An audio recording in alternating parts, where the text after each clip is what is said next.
Boa tarde, vamos dar sequência à programação do primeiro Festival Literário de Itabira, uma iniciativa do Instituto Cultural Vale, com apoio da Prefeitura de Itabira, do meu querido amigo Marco Antônio Lage. Estamos aqui começando uma meia maluquice, talvez típica, talvez das personagens dessa nossa conversa. Eu queria dar as boas-vindas às telas do Flitabira, em primeiro lugar do meu querido e longevo amigo Tom Farias. Boa noite, boa tarde, bom dia, boa noite, querido. Tudo bom, Afonso? Estou gostando de ver essa Itabira pegando fogo aí contigo, hein? Tá muito bonito. Querido Chico Felite, é a primeira vez que a gente se fala, espero que seja a primeira de muitas. E eu estou aqui na terra Tomara. que faz parte do seu trabalho, né? Da sua biografia. Muito boa tarde. Sim, o solo onde cresceu é o que maravilha. Estou muito feliz de estar visitando virtualmente esse solo. Boa tarde, muito feliz de estar aqui. Bem, gente, é o seguinte, eu propus essa conversa. Tom Farias, como todos sabem, é o biógrafo de Carolina Maria de Jesus. E Chico Felite acaba de lançar a biografia da revolucionária Elke Maravilha. E revolução é uma palavra positiva, porque a gente pretende fazer aqui agora. Porque são duas mulheres de tempos diferentes da história brasileira, mas que fizeram a sua história a seu modo e todas duas revolucionárias. Então, para começar essa loucura que eu inventei, afinal de contas são mulheres muito diferentes, eu queria que o Tom falasse, e depois eu vou pedir fazer a mesma pergunta para o Chico, exclusivamente da seguinte pergunta: fala, quem foi Carolina Maria de Jesus, meu querido amigo Tom Farias?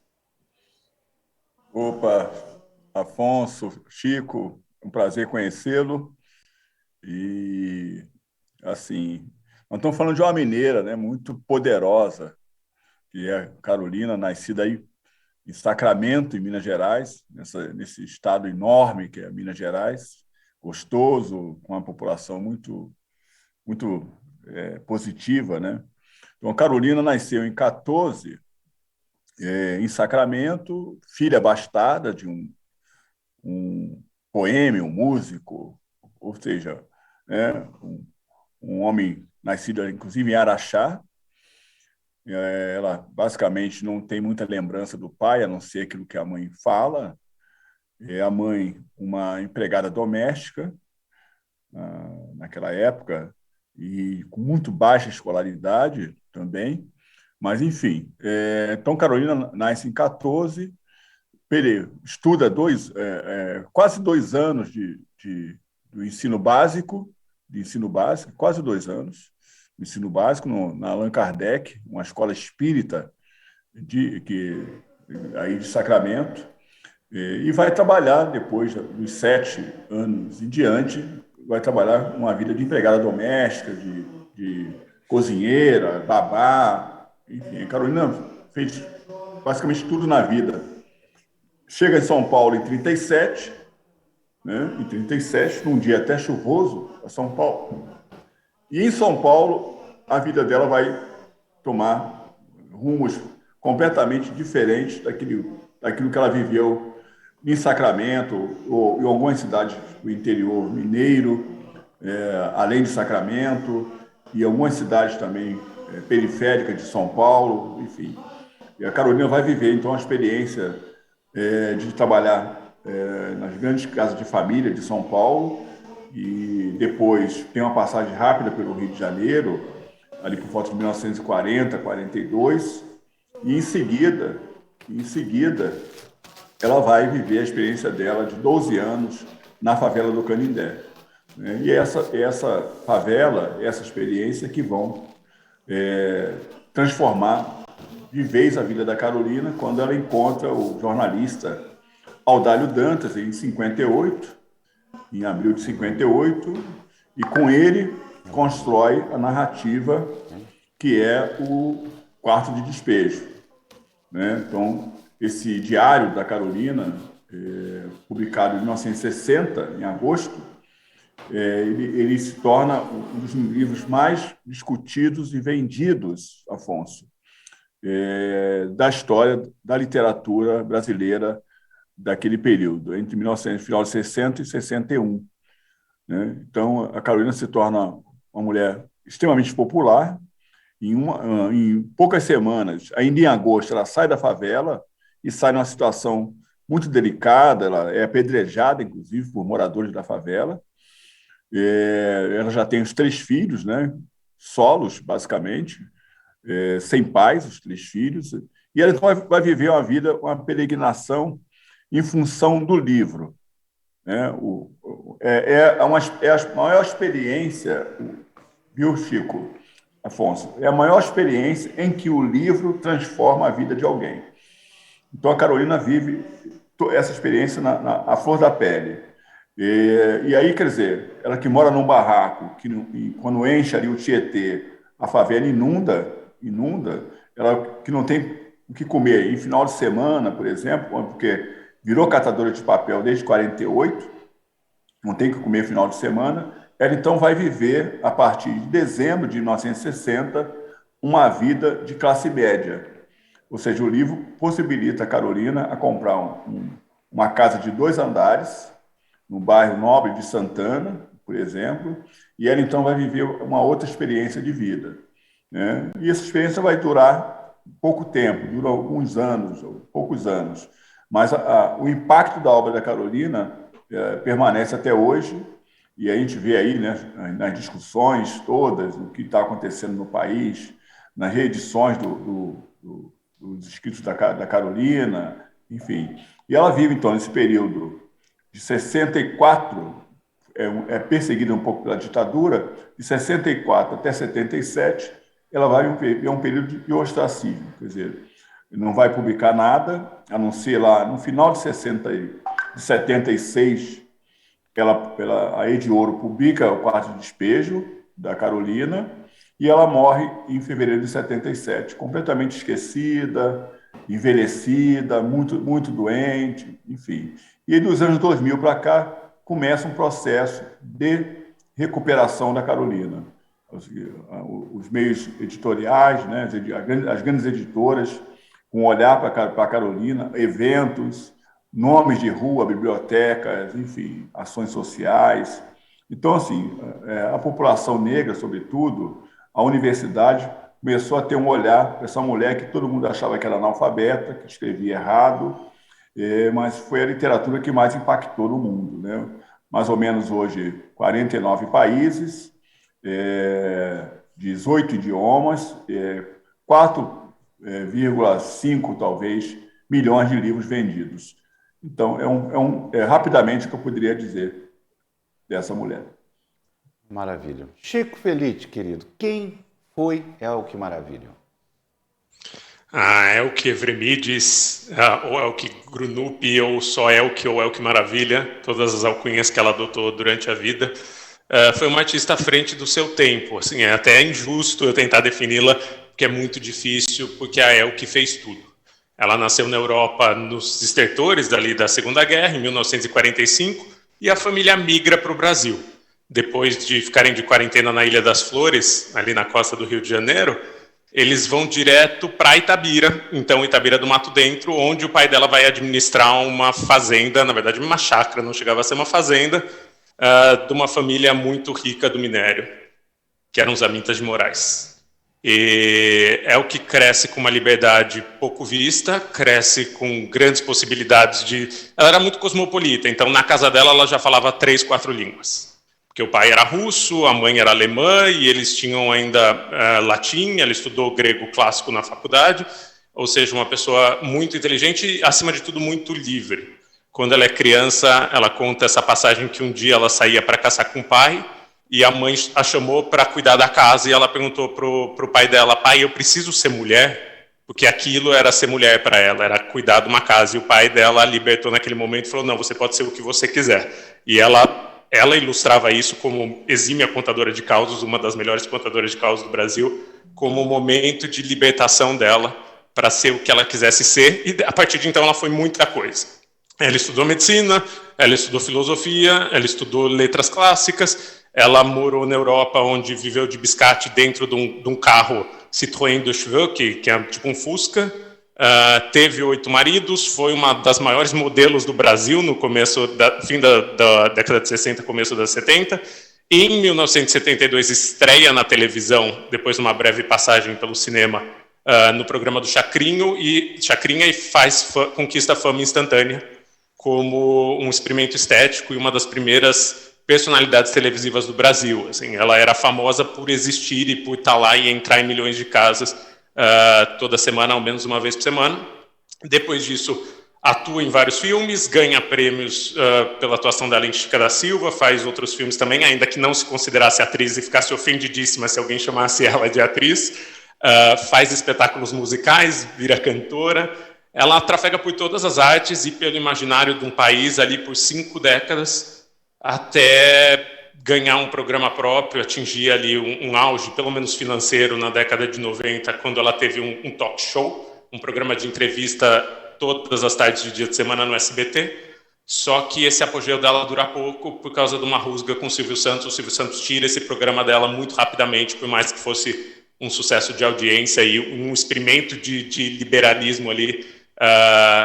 Os assuntos eram muito progressistas que ela discutia, e rapidamente ela cai num ostracismo e ela morre num lugar bastante sombrio, com muito pouco dinheiro e se sentindo um pouco solitária, porque ela considera que a comunidade LGBTQIA+, com a qual ela trafegou muito durante a vida, da qual ela foi muito próxima e advogou muito, virou as costas para ela, enfim, sem dinheiro para pagar médico, numa situação realmente de penumbra, muito triste. Ela morre com pouco reconhecimento, e acho que agora talvez a gente esteja entrando num momento de reconhecimento da importância desse ícone pop que falava de aborto, que falava de racismo, que falava de LGBTQ-fobia décadas antes dessas pautas estarem nas discussões de massa, e ela já trazia tudo isso. E também numa nova camada que acho que minha investigação jogou luz, que era o quanto a Elke foi uma mulher determinada e o quanto a carreira dela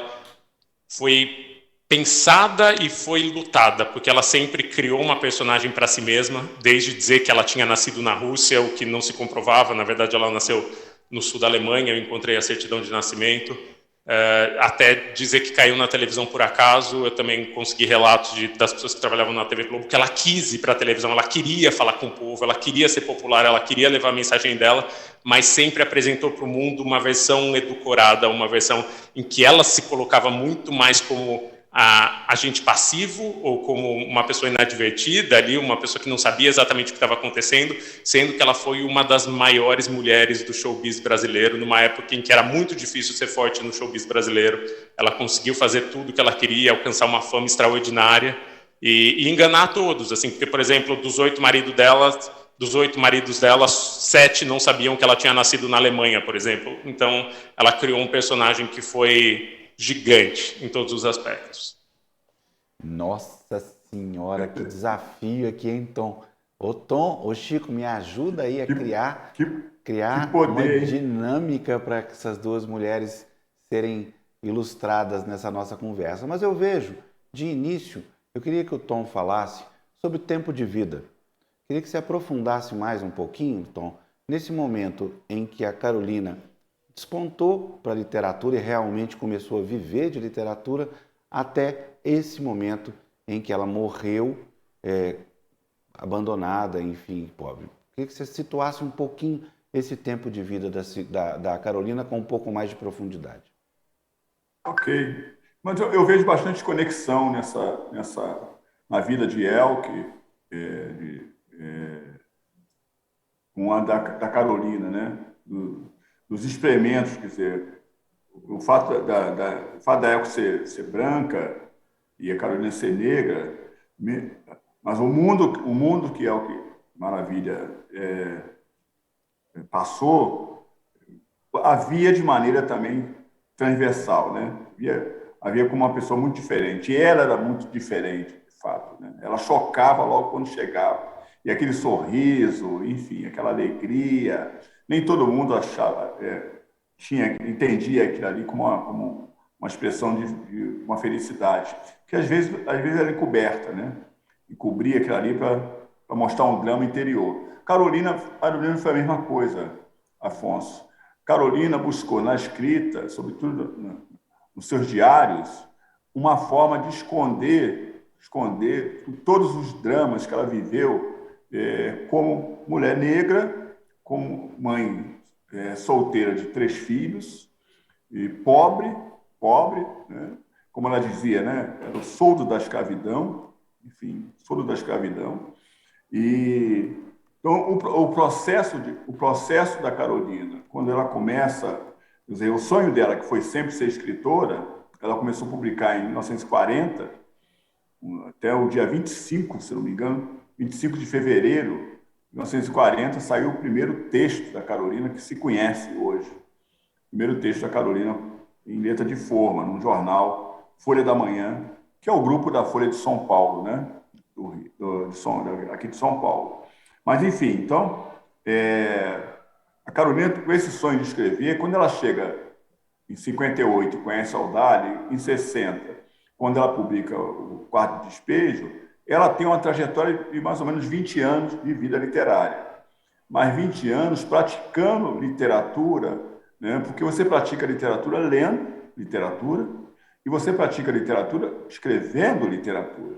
A Carolina fazia as duas coisas. Lia e escrevia com uma constância monstruosa. Pensava a literatura o tempo todo. Poesia, conto, histórias, dramas, enfim, ela chamava de dramas, né? Que seriam peças de teatro ou digamos assim, esquete para rádio, né? Porque ela ouvia muito radionovela, então ela queria, de alguma maneira, estar na radionovela, né? Fazendo esse papel. Ela tinha uma espécie de desejo de ser atriz, então ela passou a representar no circo personagem que ela mesma criava. Então ela tinha um negócio de um vestido de lâmpada, e que ela entrava no circo, e aí o circo apagavam todas as luzes, né? Obviamente à noite, e ela então surgia no palco com aquele vestido de lâmpadas, e aquilo causava uma grande sensação da Carolina. Então a Carolina viveu um mundo paralelo através da literatura, um mundo que escondia aquela fome que ela chamava de amarela, um mundo que ao mesmo tempo mostrava que na sociedade brasileira, sobretudo a paulistana que ela viveu, tinha um quarto de despejo. Então, o que era esse quarto de despejo? Então, as pessoas passaram a entender esse quarto de despejo. Mas há um dado muito significativo, né, que as pessoas conseguem não perceber, porque tem uma série de preconceitos embutidos nesse processo, né? Quando você, por exemplo, tenta qualificar a Carolina como uma pessoa analfabeta. Ela escrevia educação, viludo, por exemplo, acentuava, né, palavras que não tinham, não levavam acento, por exemplo. Então, assim, mas ao contrário disso, quer dizer, a Carolina vivia um processo muito significativo de uma linguagem própria, de um domínio de uma linguagem que fica muito difícil para você entender se você não tiver alguma sensibilidade. Então, eu percebo na Carolina, na produção dela, uma dicção muito mineira, ela carrega essa dicção mineira no interior, e uma dicção africana, com uma pegada ali da cultura banto, que era muito própria do avô dela, Benedito José da Silva, que era de origem moçambicana, né? Foi escravizado até os anos 60, de 1860, 70, por aí, foi escravizado até esse período. Então, acho que tem essa dicção. Mas a Carolina é produtora de um material ainda muito desconhecido, que são muitos romances que a Carolina escreveu e que estão inéditos até hoje, esses romances. Apenas ela publicou um romance em 1963. Peças de teatro, por exemplo, da Carolina nunca foram encenadas. As peças de teatro, são 5 peças de teatro conhecidas hoje. Então, a Carolina está muito circunscrita, Afonso, no que ela deixou de diário. Então, ainda há pouco a Companhia das Letras publicou 2 desses diários, que elas chamam de na íntegra, publicar na íntegra esses diários. Mas, assim, a produção que a Carolina achava que tinha que ser publicar, a chamada produção de escritor, né, segundo as palavras dela, que são os romances, as poesias, isso ainda está numa segunda etapa, assim, não vem sendo, ainda não tem uma consideração sobre esse produto da Carolina, né? Ainda o que faz impacto na Carolina são os diários que ela publicou. Assim, a profundidade dela é grande porque a Carolina leu de tudo, atabalhadamente, né? Tudo que caía à mão ela lia, em função de não ter livro em casa, em função de não poder comprar livro, então achava livro no lixo, levava para casa. Tem relatos dela que ela fala que às vezes tinha que separar o livro, né? Que ela gostava mais, o outro porque ela tinha que vender aquilo como papel. Então, ela tinha esse processo. Doação de livros, ela falava, hoje eu estou feliz, ganhei livros de presente. Então, a Carolina viveu esse processo e fez disso aí um cadinho de situações que ela levou para a escrita, e essa escrita foi o que libertou a Carolina. Então, assim, é uma intelectual do Brasil, uma pensadora do Brasil, porque os diários dela pensam o Brasil, esse Brasil ainda está aí batendo na nossa porta, esse Brasil que passa fome, esse Brasil que ofende as mulheres, esse Brasil que tem racismo, esse Brasil onde as crianças estão abandonadas com uma escola com muito baixa qualidade, não só baixa qualidade em termos de educacionais, mas em baixa qualidade em termos do que oferece também de amparo a crianças por problemas de nutrição e tudo mais. Então, a Carolina está atual ainda e deve continuar atual durante muito tempo. O Quarto de Despejo continua sendo um grito para acordar a sociedade brasileira. Mas a sociedade brasileira está num sono ainda muito profundo, viu? Maravilha. Qual dos dois aí está com o WhatsApp web ligado, fazendo pi? Eu sou de outro. Eu não uso. Tô vendo vocês dois, viu? Você não é você não, Chico? Você tava com a cara de olhando, nem minha filha. Eu tenho pavor de WhatsApp, pavor, assim. Uma das minhas fobias maiores. Desliga aí, Tom Farias. Desliga aí a janela que está com o WhatsApp aberto. Bem, vamos lá, Chico, eu vou passar a bola para você imediatamente, porque eu já percebi que você entendeu os pontos de contato. Mas de cara, o Tom deixou claro que o preconceito, né, que é a raiz do racismo, a raiz do olhar estranho ao diferente, a Elke viveu muito isso, né? Sim. E me fascina muito ouvir o Tom falar agora, porque eu fiz conexões ali, umas sinapses que até então não tinham acendido, sobre como a história da Elke é uma história também de preconceitos e privilégios, de como ela foi muito astuta de usar o privilégio de ser alheia para conseguir chegar em muitos lugares, né? Porque ela era uma incógnita. Então ninguém sabia exatamente de onde ela era, só sabiam que ela era gringa, ninguém sabia se ela era homem, mulher, se ela era travesti, se ela era mulher trans, ela fomentava essa dúvida, e ninguém sabia o que ela fazia, porque ela teve todos os métiers do mundo artísticos, e ela manipulava muito esses preconceitos com algum privilégio, né, no caso dela, porque, por exemplo, por ser estrangeira e por ser europeia e por ser belíssima, ela conseguia cartas verdes que outras pessoas, sem dúvida, não conseguiriam, que não fossem brancas e que não fossem estrangeiras e que não fossem... Ela usava aquilo para passar uma mensagem subversiva e para conseguir chegar em lugares que ela não chegaria. Talvez muito organicamente, talvez ela não articulasse isso tudo num plano maquiavélico, não era um tabuleiro de jogo de war, mas ela usou muito dos privilégios dela para conseguir chegar a lugares em que o preconceito contra uma mulher não permitiria na época.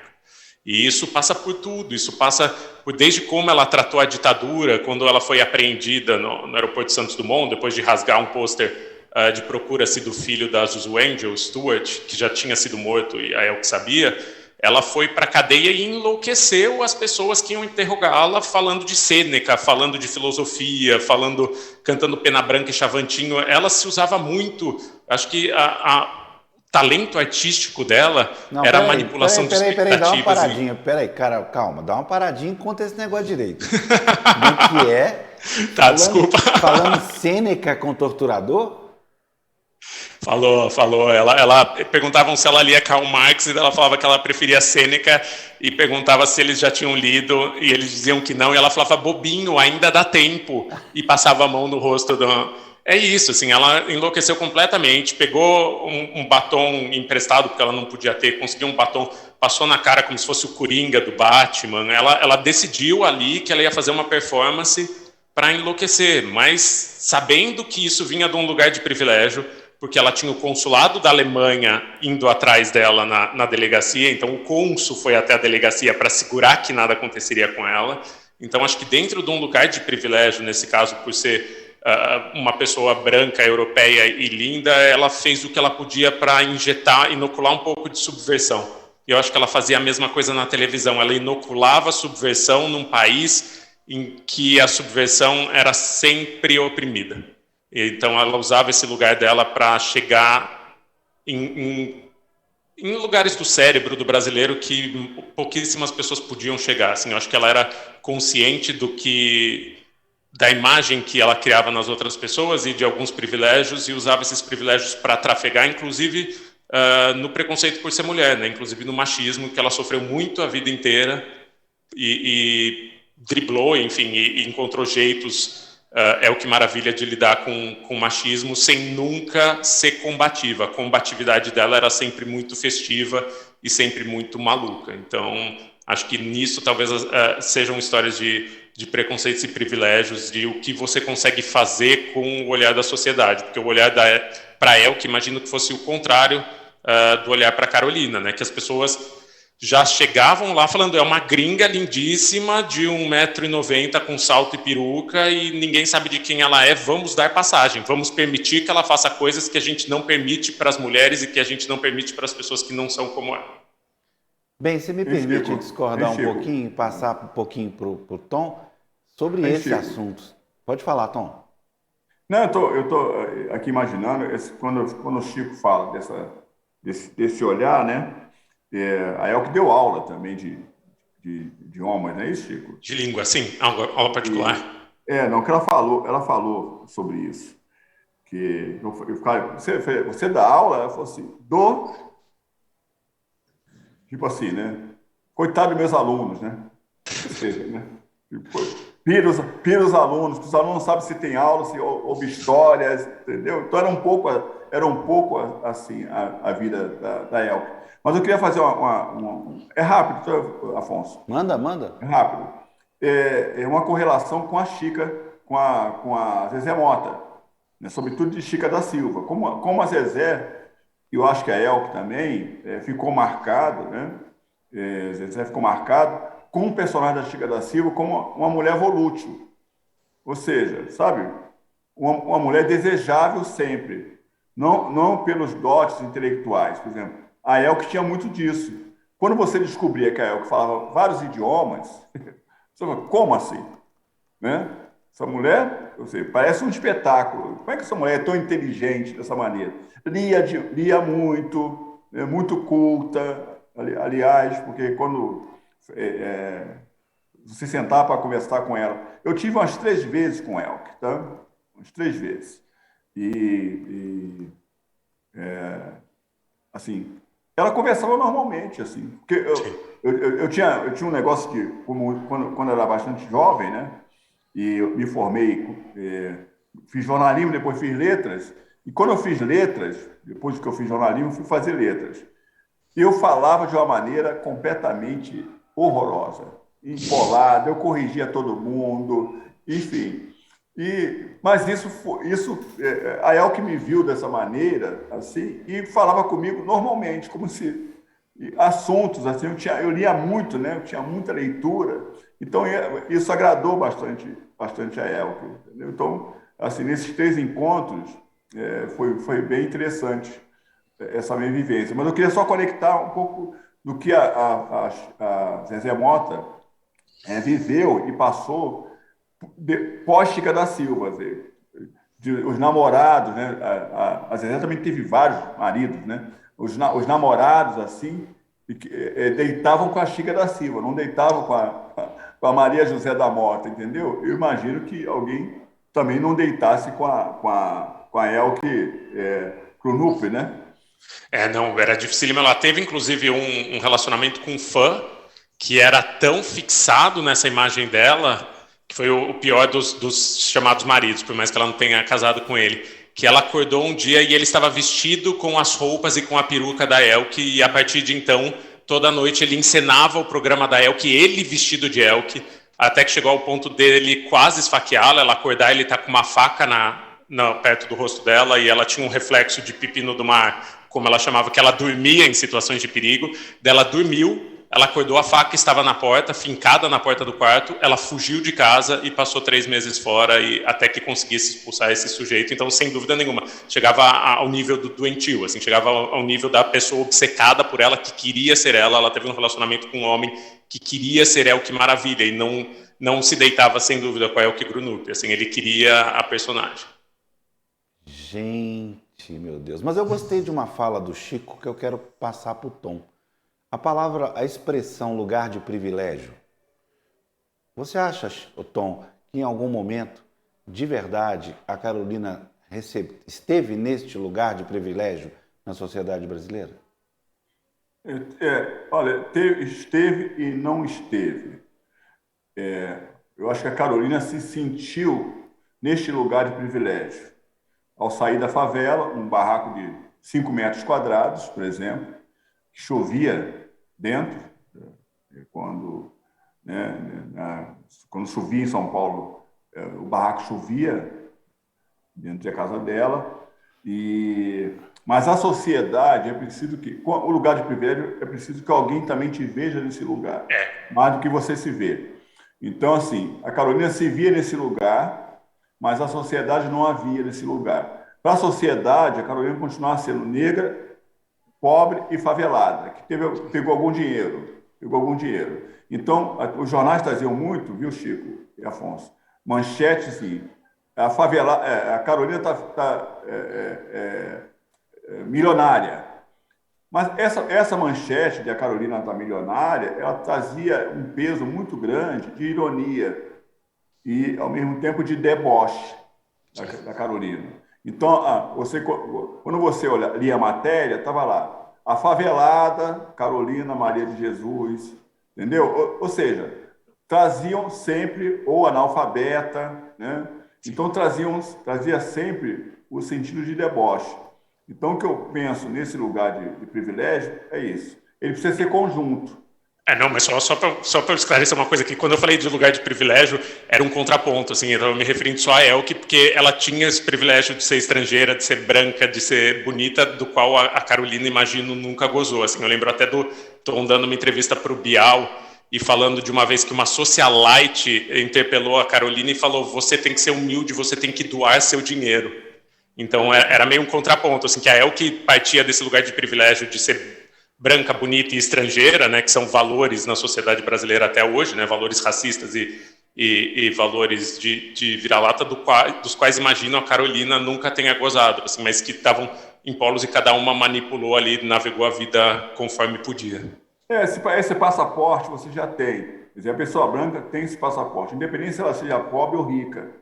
Ela tem esse passaporte, ela consegue passar nessa porta. A Carolina foi preciso que ela arrombasse essa porta. Né? E ao arrombar a porta, você se depara com a mulher negra e saída de uma favela. Então, assim, a Carolina, em outra situação, a Carolina seria presa arrombando essa porta. Mas na situação que ela assim, vamos admitir, né?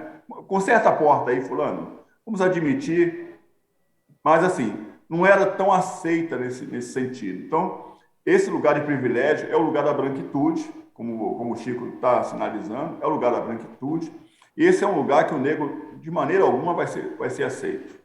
Né? Você tolera, mas não aceita. Né? Então, a Carolina foi tolerada. Ela só se iludiu e ia escrever um outro livro chamado Caso de Alvenaria, que é o diário de uma ex-favelada. Em Caso de Alvenaria, mostra essa ilusão da Carolina com essa chamada sala de visita, né? ela diz que a sala de visita, Chico e Afonso, era um lugar que ela entrava, mas que não tinha lugar para ela sentar. Ela estava sempre procurando um lugar vazio para ela sentar e nunca encontrava esse lugar para sentar. Então, é daí que você tem a ilusão, esse privilégio. Você acha que tem, mas quando você chega no ambiente, você vê que é completamente o oposto. O que aconteceu com a Elke, aí o Chico vamos dizer assim, né, o docere, né, aquele que ensina a gente sobre a Elke, mas assim, o que aconteceu com a Elke é que a Elke foi, com o tempo, perdendo esse lugar de privilégio, né? E aí caiu no ostracismo, foi despejada, enfim, a Elke passou por grandes situações na vida dela. Eu penso que tem uma palavra que pode servir de ingrediente para a nossa conversa, que é o campo do exotismo, né? Em certa medida, essa coisa exótica que as duas exalavam funcionaram como motor básico do preconceito que foi imposto a elas, não é? A pergunta é para o Chico, né? Eu acho que no caso da Elke, sim, cai como uma luva, porque por mais que, enfim, ela fosse uma das principais modelos ali em um momento do Brasil, ali no começo da década de 70, e fosse lindíssima, ela sempre optou pelo exotismo. Ela construiu uma estética que era exótica, para dizer o mínimo. Assim, ela apanhou aqui nas ruas de Copacabana, onde eu estou hoje, no dia que ela pegou uma roupa preta e rasgou uma meia calça e pintou a boca de preto, e foi uma gótica antes do movimento gótico e uma punk antes da Vivienne Westwood aparecer. Pararam ela na rua e mexeram com ela um grupo de 3 homens e falaram: onde você vai vestida assim, palhaço? E ela falou: na casa da sua mãe. Cuspiram na cara dela e deram um tapa na cara dela, um soco na cara dela, que a levou para o hospital Miguel Couto. E no pronto-socorro do Miguel Couto perguntaram o que aconteceu para te baterem, e ela falou: você sabe que eu não sei? E até o final da vida ela contava essa história e dizia: você sabe que eu não sei porque eu fui hostilizada, porque eu fui agredida, e aconteceu várias vezes. E acho que, como você bem disse, ela foi perdendo alguns passaportes, né? Ela foi perdendo a jovialidade, algumas moedas que são valorizadas socialmente, como a beleza, a juventude, o fator novidade, que é muito determinante na televisão, né? O bom é sempre o novo, é sempre o que surgiu. Chegou um momento em que a Elke já não era mais novidade na televisão, né? Já estava lá fazia 3, 4 décadas, e as novas gerações não se interessavam mais tanto e não se impactavam tanto com o que ela tinha para oferecer. Não era mais maravilha, né? Exatamente, tinha normalizado, assim, as coisas envelhecem, assim, infelizmente tudo que é revolucionário um momento envelhece, né? Fica sendo o que nossos pais gostam e a gente deixa de gostar. Daí eu acho que é o momento desse ostracismo e dessa desilusão da Elke de não conseguir mais ser compreendida e não conseguir mais falar com algumas gerações e passar a receber pechas dali que foram muito pesadas para ela, como de transfóbica, como de mesmo homofóbica, só porque ela não dominava um vocabulário que surgiu na passagem desse tempo, né, dessas décadas, e ela não se adequava mais, e por mais que a intenção dela fosse sempre a igualdade, fosse sempre os direitos humanos, os próprios grupos que lutavam pelos direitos humanos passaram a virar as costas para a Elke, que é uma incompreensão que acontece com muitas pessoas. Aconteceu com a Rogéria, eu acho que hoje em dia acontece com o Ney Matogrosso, e é uma mera questão de linguagem, é uma mera questão de o tempo passou, mudou o vocabulário, mas vamos entender o conjunto da obra, né? Vamos entender o que essa pessoa fez e a intenção dela, muito mais do que tirar de contexto uma frase e dizer: olha, você é a inimiga. Foi exatamente o que aconteceu com a Elke, e acho que um grande tijolo nessa casa da tristeza que ela erigiu no fim da vida. Assim, ela morreu bastante triste e bastante incompreendida, além de, na penumbra, né? Além de, como o Tom falou, com problemas financeiros ali que eram realmente relevantes. E tem essa coisa do exótico, o Afonso. Uhum. Em Carolina foi o inverso, né? Porque como a Carolina geralmente andava como uma mendiga na rua, descalça, muito suja, né? Com aquele lenço, que era um pedaço de pano na cabeça, enfim, que marcou muito a vida da Carolina. Quer dizer, depois ela passa a andar elegantemente, para você ter ideia, né? Chegou a comprar a roupa do Denner.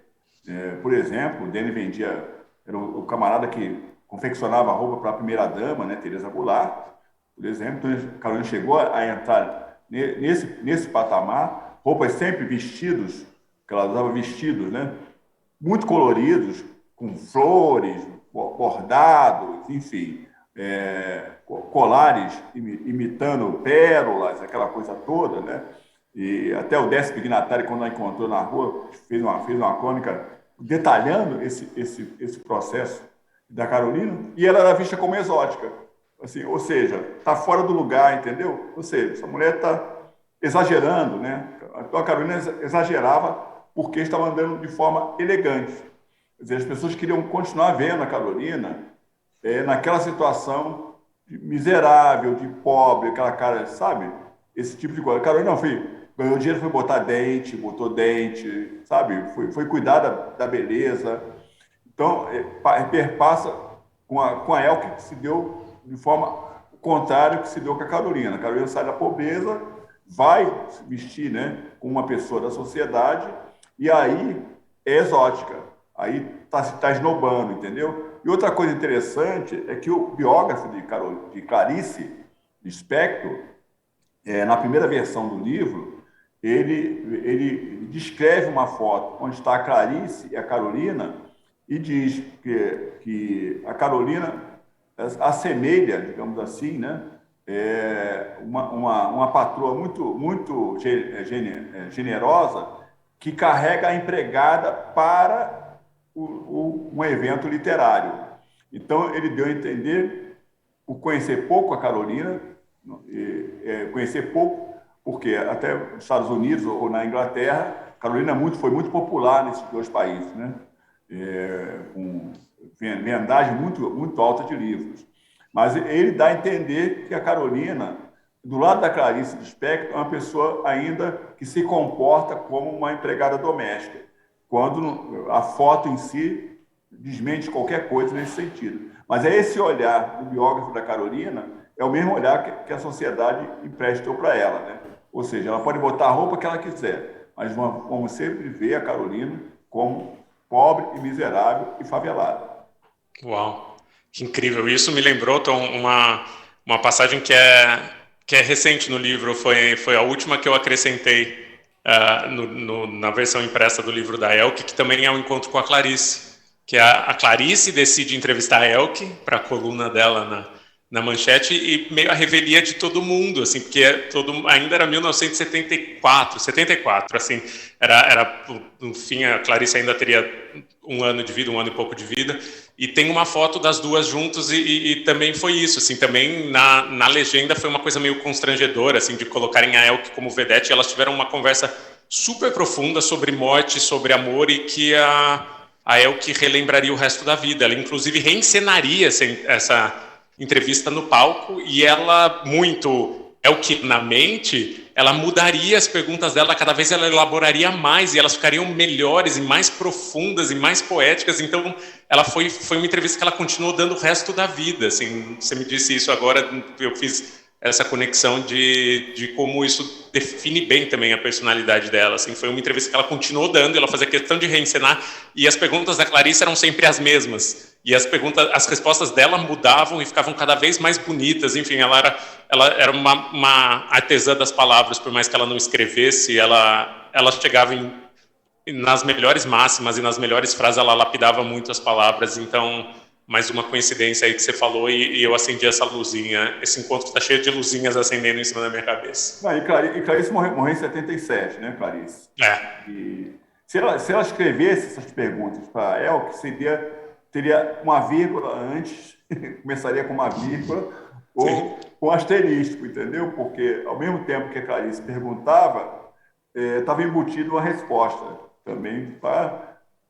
Essas entrevistas da Clarice são fantásticas, né? Fantásticas. O quanto ela deixa de saia justa ou de calça curta dos entrevistados, né? Sim. Chico, já que nós estamos aqui, é importante dizer também que eu estou fazendo esse Flitabir aqui na casa de Drummond, estamos gerando essa live aqui. Queria que você falasse um pouquinho mais sobre o tempo de vida da Elke aqui em Itabira, por favor. Acho que foi um período que para ela foi um idílio, assim. Foi um período que ela teve mais liberdade e mais realização na vida, pelo que ela dizia. Eles moravam numa chácara chamada Cubango e tinham bichos de estimação vários, inclusive vários silvestres exóticos. Ela teve um porco-espinho, ela chegou a ter um jacaré filhote, pelo que ela contava. Ela andava de cavalo, saía, passava um dia, às vezes passava horas, às vezes passava um dia inteiro andando de cavalo sem muita cobrança. Só que a casa dela já era um lugar cosmopolita e peculiar. Assim, cada dia da semana eles falavam um idioma. Então, quando ela chegava em casa, às segundas-feiras ela precisava falar russo, às terças-feiras ela precisava falar alemão, às quartas-feiras eles falavam latim. Era completamente uma infância completamente fora do comum. Ela não estudou em alguns anos que ela ficou ali, e o pai dela foi tão bem sucedido, ele era agrônomo, né, de formação, que ele foi depois cooptado para o interior de São Paulo, onde dizia a Elke que ele implantou o cultivo de morango, o que não pode ser comprovado, e eu achei por muito tempo que fosse lorota, mas coincide com a ida deles de Itabira para Bragança Paulista, o começo de cultivo de morango de fato na região, que hoje em dia Atibaia e Bragança Paulista são terra do morango, né, Jundiaí, ali, aquele pedaço. Então é possível que o pai dela tenha sim levado o morango para hoje em dia uma região onde se planta muito morango no Brasil, a maior produtora de morango, mas ela lembrava da infância em Itabira como o paraíso, assim, quando ela não tinha muitas obrigações e não tinha muitas amarras sociais, porque depois ali de viver também mais 3, 4 anos no interior de São Paulo, eles voltam para Minas, mas dessa vez para Belo Horizonte, e daí a vida dela já muda. Eu acho que daí ela já entra no jugo social mais pesado, e ela é interpelada na rua por um colunista social que quer que ela participe de um concurso de Miss, ela mesma não quer participar, a mãe a obriga, e daí começa a carreira artística da Elke Maravilha, meio pressionada pela sociedade, no caso por um colunista social e pela mãe dela, e ela é eleita Miss Glamour Girl em Belo Horizonte, e daí vira a Elke Maravilha, começa a carreira dela de modelo, meio que a revelia, assim, ela exatamente não queria, talvez ela preferisse ter ficado em Itabira andando de cavalo e com filhotes, criando filhotes de porco. Eu ia perguntar para ele quando é que surgiu o Maravilha na Elke. Daniel Mas, que deu esse apelido logo nos primeiros meses de Chacrinha, assim, que era colunista social aqui do Rio de Janeiro e também era produtor de Chacrinha. Tinha uma época que todo colunista social trabalhava um pouco para o Chacrinha, ajudava o Chacrinha a achar personagens incríveis.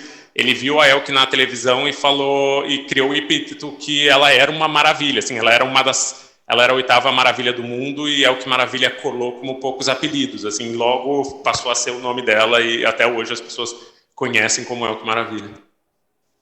Nossa senhora, tem muita história. Eu fazendo pergunta no lugar do Afonso. Muito obrigado. Não, eu amo. Maravilhoso, maravilhoso. Mas, Chico, você conseguiu identificar na vida da Elke o amor aos livros, à literatura? Ela dizia, eu prefiro ler pessoas a ler livros.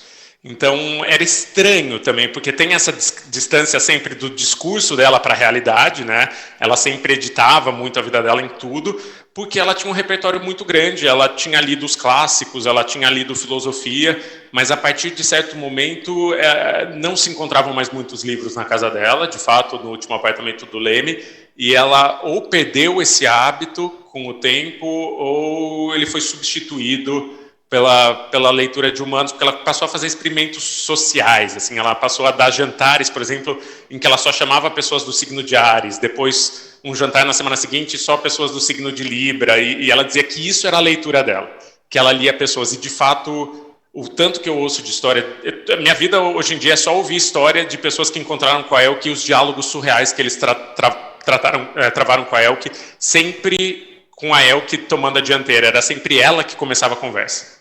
Então, acho que talvez ela tenha sido uma leitora de humanos. Acho mais fácil você fazer a biografia da Elke permanentemente no e-book, porque aí você vai atualizando todas as histórias. É isso, eu já quero um segundo volume só dos encontros, só história de aeroporto. Todo dia eu recebo, sem zoeira, 20 histórias de aeroporto da Elke.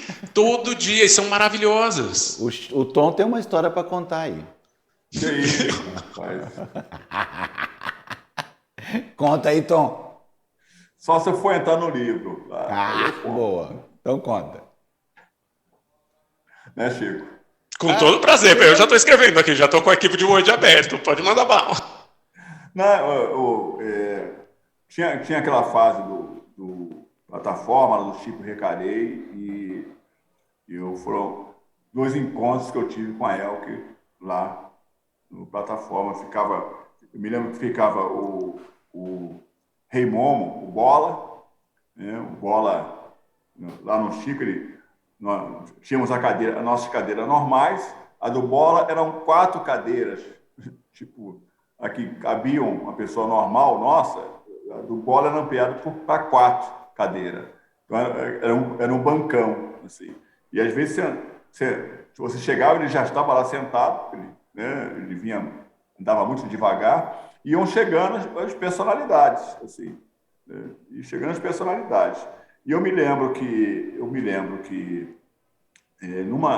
nessa segunda ocasião, na primeira nós conversamos e foi uma conversa assim rápida, né? Em função do espetáculo que era a Elke. Ela chegava já, aquilo se transformava demais, mas eu me lembro que na segunda eu namorava uma pessoa e ela foi comigo nesse dia do Chico, e aí a Elke me viu e, tipo assim, veio para falar comigo, em Afonso, Oi. veio para falar comigo normalmente, e aí me agarrou de uma maneira e me deu um beijo. E não foi um selinho, não. Foi um beijo mesmo, assim. E aí a minha companheira que estava comigo ficou assim, Sua ex-companheira. Fura da vida, ex-companheira da vida, porque o beijo demorou, aí eu falei, caramba, agora vai dar M. Aí ela falou assim, a Roseli ficou meio estranhada, tal, enfim, com aquela questão da Elke. Querida, não faça isso. Um homem desse, você tem ele todo, eu só tive um pedacinho dele, tipo assim, o que ela falou, né? E aí, quando eu encontrei com ela pela 3ª vez, a gente conversou bastante, e já não foi lá no Chico Recarei, e aí ela falou que adorava minha pele, adorava, sabe, o meu jeito, me achava um negro muito bonito, e desde o primeiro dia que ela me viu, que ela já queria fazer aquilo, que já queria fazer aquele tipo de coisa. Então, essa foi a minha experiência com ela, mas assim, o impacto da primeira vez que eu vi a Elke, você não sabe para onde olha, né? Porque você olha a Elke inteira, né? A Elke é um espetáculo que você consegue visualizá-la de forma ampliada, né? E assim, eram muitas cores, sabe? Muita coisa junto com a Elke, né? Ela carregava muita coisa junta com ela, né? E esses significados que o Chico está falando, né? Quem não conhecia, e aí depois que você passa a conhecer, você passa a respeitar mais a Elke quando você passa a conhecê-la. Mas para quem tem um primeiro impacto, pensa assim, é um travesti, qualquer coisa, sabe? E não é, né? A Elke ela veste um personagem para poder viver, e até mesmo, Chico, talvez, eu estou falando aqui, mas sem autorização de você que é o biógrafo, né? Não autorizo nada. Mas assim, dirimir um pouco, diminuir as dores que ela vem sentindo. Aquilo é como se fosse uma forma de anestesiar tudo aquilo. Quando ela abria aquele sorriso, sabe, ampliava aqueles braços, ela era alta, né? Era maior do que eu, a Elke. E quando ela ampliava aquilo e ela agarrava, como ela me agarrou, ela me fechou, né? Um abraço de urso soviético. É por aí. Não, acho que faz todo sentido. Assim, ela era uma opção racional por ser pela alegria. que era uma coisa que a Zezé Mota dizia muito, assim, que ela acordava todo dia quando as duas estavam filmando juntas em Salvador e fazia um pacto com a alegria, assim, ela se predispunha a sorrir, ela se predispunha a optar pelo caminho da alegria, não era uma coisa tão inata quanto parecia, era um pacto com o sol, assim, então acho que faz muito sentido e que sim, tinha uma coisa ali por trás que ela não mostrava muito, era como o cabelo dela, ela não gostava de mostrar muito, ela só mostrava a peruca, ou seja, ela só mostrava alegria. Meus amigos queridos, muito obrigado por essa conversa super agradável que trouxe uma correlação tão interessante, né?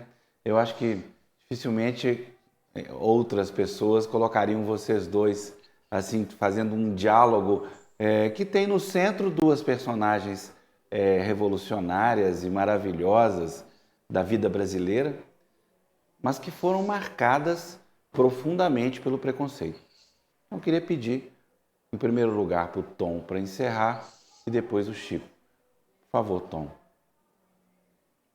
Bom, Afonso, você, como sempre, é um mágico, né? Você tem uma varinha de condão em que você consegue, enfim, bater na cartola e sai tudo da cartola ao mesmo tempo, né? Sai coelho, sai pombo, enfim. Então, eu fico muito gratificado porque a gente sempre consegue contar um caminho, né? E é um caminho da sinergia, de uma energia muito positiva. E a gente fala de duas personagens completamente antagônicas, mas que ao mesmo tempo têm um start, né? Uma conexão. Elas fazem uma ponte com a sociedade ainda que menospreza negros, uma sociedade que menospreza a alegria, né? Nós temos uma sociedade que trabalha, né? Nós estamos vendo um ambiente que as pessoas não trabalham com a alegria. Pelo contrário, né? As mais de 600 mil mortes pela Covid ainda continua a negação da Covid, né? Continua nessa onda do kit, né? Kit Covid. Então, isso é sinal de que, como dizia Vinícius, né? Tristeza não tem fim, felicidade sim, né? Então, eu acho que a gente encontrou aqui com o Chico. Eu digo aqui, foi muito bom participar desse debate contigo, dessa conversa, e encontramos aqui uma conexão entre duas mulheres muito poderosas, que tem muito a dizer para a sociedade de hoje. A sociedade continua tão atual que essas mulheres vão continuar atual durante muito tempo e são cada vez mais ressignificadas. E aí o trabalho do Chico, que eu comecei a ler, enfim, eu acho que é bastante importante para trazer isso para a sociedade, para discutir, enfim, e levar para outras pessoas. Quer dizer, eu acho que ampliar a história dessas mulheres para outros públicos, de uma maneira geral. Então, obrigado, Afonso, obrigado, Itabira, por me receber aqui nessa conversa tão bacana. Obrigado a você, Tom, querido. Obrigado a você. E vai preparando, meu amigo, que nós temos muito que conversar. Chico, por favor, muito obrigado por estar conosco. A palavra para encerrar. Imagina. Eu só tenho a agradecer, foi uma alegria gigante. Eu não tinha roupa para estar ao lado do Tom e muito feliz de estar em Itabira. Inclusive coloquei uma roupa meio Elk para tentar fazer jus à ocasião. E uma grande alegria estar em Itabira, mesmo que virtualmente. Espero estar em solo elkiano em breve, agora que o mundo parece, estamos chegando na luz no fim do túnel, existe uma luz no fim do túnel chegando perto. E uma baita conversa, um baita paralelo, acho que duas das brasileiras mais notáveis que passaram por aqui no último século. Eu achei muito bom destacar o que o Tom falou. Nós conversamos sobre dois temas que estão presentes na vida das duas, que é a falta de alegria e o racismo. Acho que a gente encontrou um ponto muito legal para encerrar esse assunto. Coisa que está fazendo muita falta na vida da gente. A gente ter mais alegria e resolver de uma forma definitiva a questão do racismo no Brasil. Muito obrigado para vocês dois e vamos dar continuidade à programação do FLI Itabira.